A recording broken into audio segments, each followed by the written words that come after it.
I would like to start with your reaction when you heard about the Scorpion unit being disbanded. What did you think? Well, that was one of the demands, right? We wanted the Scorpion unit and all of these type of units disbanded.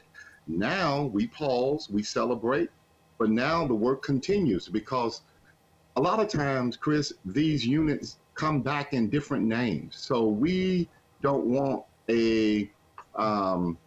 since it's Sunday morning, a resurrection, if you will, of these types of units. So we're going to stay on the Memphis Police Department, and we are going to try to hold them accountable to do fair and equitable policing in all communities.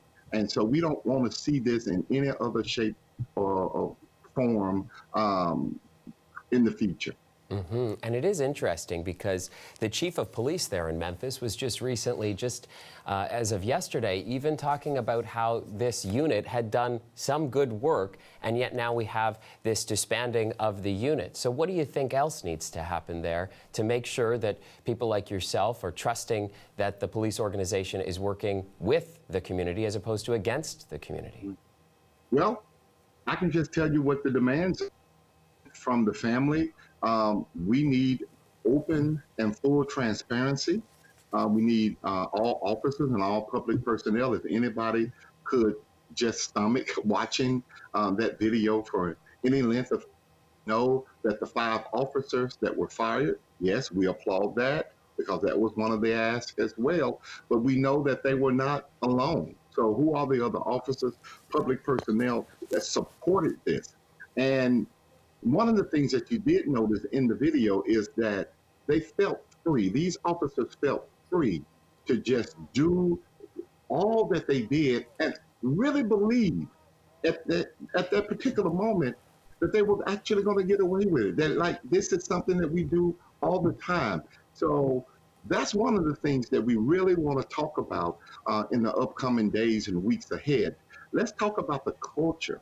Let's talk about the culture of the Memphis Police Department and why, even with body cameras and even a poll cam, why do you feel that you can still do all of that and get away with it? We were trying to digest the video, as horrific as it was, yesterday on the program, but I understand that on Friday evening, when the video was released, you were in fact in the protests there, and I'm curious, what was the reaction like as the video was finally made public for you and the other demonstrators who were there in that crowd?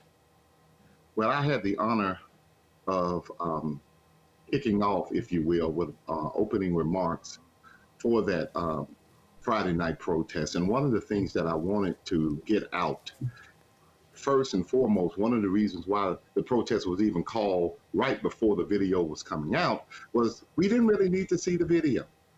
We have heard too many testimonies. We knew already what was on the video. So one of the things is we don't need to see the video. We're not marching demanding to see the video.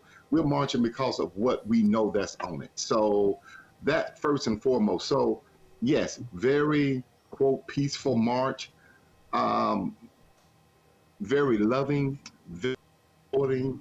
When the video came out, as we were on the street, people began to hug one another. We paused to kind of, digest it a little bit. But the community here, the community is together on this. The community understands that something tragically went wrong that night. And we are all coming together and trying to make it out of this to have a better Memphis and a better working relationship with the Memphis Police Department.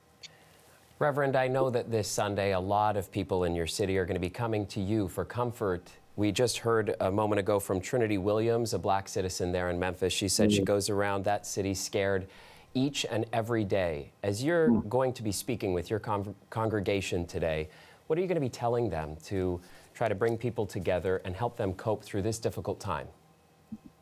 Well, one of the reasons why I was honored that you invited me to do this interview is that it forced me to get up earlier than I normally would, because I am still wrestling with that, Chris. I am still wrestling with words and language. And so after this interview, I'm going to try to get all of that together. But most definitely, we're going to talk about Tyre Nichols. We're going to talk about how powerful and strong his family is, and how powerful and strong the protest and activist community is in this city.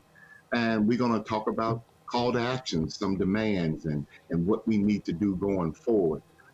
But for the most part, I see this as an opportunity to allow members of Gifts of Life Ministries, where I serve as pastor, to open up and just share how they're feeling. The night that the video was released, we met up at the church. Some of the members met in the church to kind of process it.